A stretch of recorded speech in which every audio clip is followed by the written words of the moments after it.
At the polling station and also the Form 35B, declaration of member, National Assembly results at the tallying center.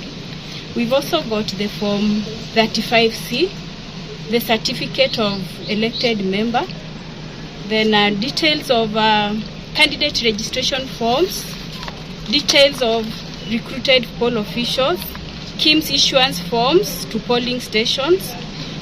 We've also got the flash discs containing scanned forms of all the forms, A, B, and also the B series, that is the Excel format, the one we use to tally the results. Then we've got the ballot boxes, and this one now is specific to all the polling stations as they were issued. In this sheet, we've got details for the ballot box serial number, the ballot box seals that were used at the end of counting. We also have a serial number of the aperture seal.